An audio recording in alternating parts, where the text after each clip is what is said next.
ভালোবাসার বয়স হয় না, এই প্রবাদকেই জীবন্ত করে তুললেন ভারতের রাজস্থানের এক জুটি। দীর্ঘ 7 দশক একসঙ্গে থাকার পর জীবনের শেষ প্রান্তে এসে অবশেষে বিয়ের পিঁড়িতে বসলেন 95 বছরের রামাভাই খারারি ও 90 বছরের জিওয়ালি দেবী। যে ভালোবাসা কাগজে কলমে ছিল না, সেটাই শেষ বয়সে পেল সমাজের স্বীকৃতি। রাজস্থানের ভগৎ দুঙ্গারপুর জেলার এই দম্পতি একত্রে 70 বছর লিভ ইন সম্পর্কে ছিলেন। তাদের রয়েছে 8 সন্তান, অনেকেই এখন 50-এর কোঠায়, এমনকি নাতি নাতনিদেরও বিয়ে হয়ে গেছে। কিন্তু নিজেদের বিয়ের আনুষ্ঠানিকতা নিয়ে জানান, যতদিন না তারা নিজেরা সিদ্ধান্ত নেন ততদিন এভাবেই নিজেদের আঁকড়ে ধরে রেখেছিলেন। যমুনা স্মার্ট রেফ্রিজারেটর, স্মার্ট লাইফে স্মার্ট রেফ্রিজারেটর। তাদের বিয়ের এই সিদ্ধান্তে আনন্দে ফেটে পড়ে পুরো পরিবার। আপত্তি নয়, বরং সবাই মিলে শুরু হয় এক রাজকীয় আয়োজন। ডিজে, গায়ে হলুদ, আলোকসজ্জায় মোড়া বাড়ি আর 7 প্যাকে বাঁধা পড়ার পূর্ণ আয়োজন।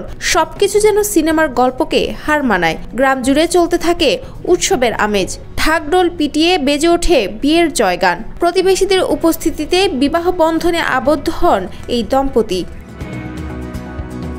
নবদম্পতির ছেলে কান্তিলাল খারারি বলেন, বাবা মা যখন বিয়ের কথা বলেন, আমরা কেউ এক মুহূর্ত না ভেবে রাজি হয়ে যাই। ওদের খুশিতেই তো আমাদের জীবনের সবচেয়ে বড় আনন্দ। আনন্দবাজারের প্রতিবেদনে বলা হয়েছে, বিয়ের এই ভিডিও এবং ছবি এখন সোশ্যাল মিডিয়ায় ভাইরাল। শতবর্ষের কাছাকাছি এক প্রেমের গল্প, যেখানে নেই সমাজের বাধা, নেই বয়সের ভয়, আছে কেবল একে অপরের প্রতি সম্মান আর নির্ভেজাল ভালোবাসা।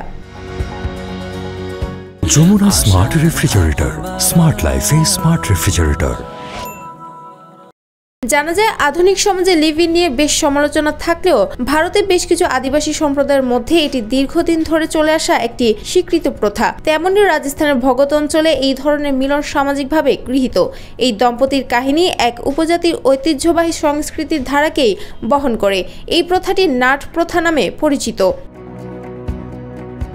আনন্দবাজারের বরাতে জানা গেছে, 7 দশক ধরে নাট ঐতিহ্য মেনে একত্রে বসবাস করতেন রামা এবং জিওয়ালি। ছেলে মেয়ে নাতি নাতনি নিয়ে ভরা সংসার। পরিবারের সদস্যদের ইচ্ছাকে মূল্য দিতেই বিয়েতে সম্মতি দেন রামা ও জিওয়ালি।